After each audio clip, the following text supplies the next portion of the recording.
टुनटुनी पत्ता गोभी की खेती करती और उसे बाजार में बेच देती।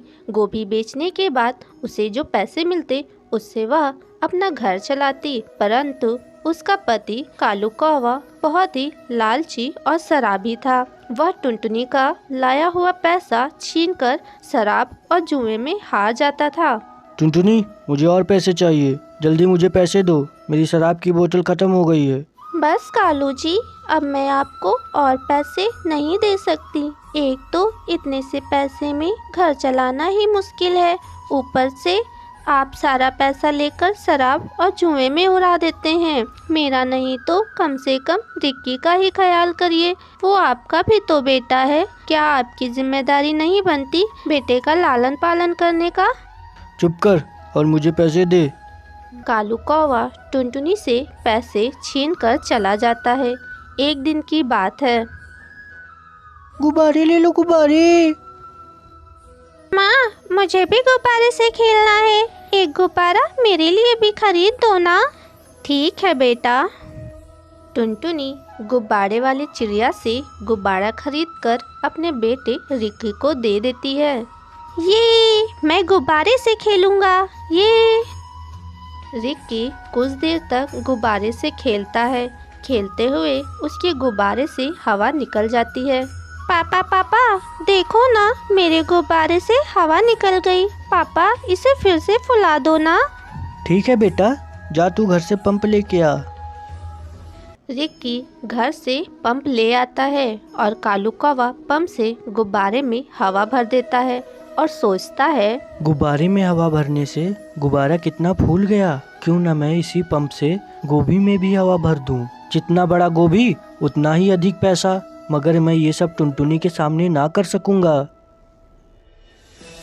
कालू सोचते हुए टुनटुनी के पास जाता है और कहता है, टुनटुनी, मुझे माफ कर दो, मैंने तुम्हारा दिल दुखाया, पर अब तुम घर जाओ, ये सारा काम अब से मैं ही करूँगा।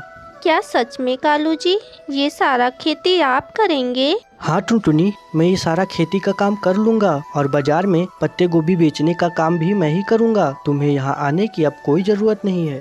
ठीक है कालू जी। टुनटुनी और उसका बेटा रिक्की दोनों घर चले जाते हैं और इधर कालू कौवा पत्ता गोभी में हवा भर देता है। वह खेत के सभी पत्ता गोभी में हवा भरकर बाजार में बेचने के लिए चला जाता है और उसे महंगे दामों में बेच देता है। अरे वाह, आज तो बहुत सारे पैसे मिले हैं। कालू कौवा पैसे लेकर घर वापस आ जाता है। टुनटुनी, ये देखो, मैं पैसे ले आया। कालू जी, इतने सारे पैसे? लेकिन कालू जी, इतने सारे पैसे तो सारे पत्ते गोभी बेचने के बाद भी नहीं मिलेंगे। आपने इतने सारे पैसे कैसे कमाए? तुम आम खाओ ना, गुठली क्यों गिन रही हो? कालू कौवा अब हर रोज ऐसा ही करता है। वह खेत के सभी पत्ता गोभी में हवा भरता और उसे बाजार में बेच देता। एक रोज टुनटुनी सोचती है, आखिर कालू जी ऐसा क्या करते हैं कि उन्हें गोभी के इतने सारे पैसे मिलते हैं। मुझे पता करना होगा। टुनटुनी कालू का पीछा करती है और उसे गोभी में हवा भरते हुए देख लेती है। टुनटुनी कालू से कहती है, कालू जी, आप ऐसा क्यों कर रहे हैं? ऐसा करने से जंगल के पंछी बीमार पड़ सकते हैं। चुप करो, ऐसा कुछ नहीं होगा। कालू टुनटुनी की बात नहीं सुनता और गोभी बेचने बाजार चला जाता है। कुछ दिन बाद, कालू, ये तुम कैसी गोभी बेच रहे हो? इसे खाकर मेरे बीबी और बच्चे बीमार पड़ गए हैं। अगर तुमने ऐसा गोभी बेचना बंद नहीं किया तो मैं जंगल के सभी चिड़ियों को बता दूंगा कि तुम बेकार गोभी बेचते हो। क्या? सुनो, मेरी गोभी बिल्कुल ताजी है और तुम्हारे बीबी और बच्चे क्या सारा दिन गोभी ही खाते रहते हैं, कुछ और नहीं खाते? कोई ज़रूरी है कि मेरी ही गोभी खा के बीमार पड़े हों? अब जाओ यहाँ से, दोबारा शिकायत लेके मत आना। बंटी वहाँ से चला जाता है और जंगल के सभी चिड़ियों को कालू कौवे की बात बता देता है। धीरे धीरे कालू कौवे के दुकान पर ग्राहक कम हो जाते हैं। एक दिन,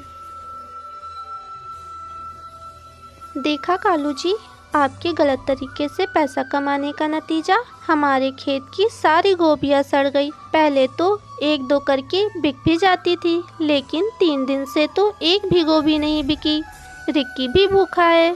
हाँ टुनटुनी, मुझे माफ़ कर दो, ये सब मेरी ही वजह से हुआ है। अब से मैं ऐसा नहीं करूँगा और हम दोनों मिलकर खेती करेंगे और बाज़ार में अच्छी गोभी बेचेंगे।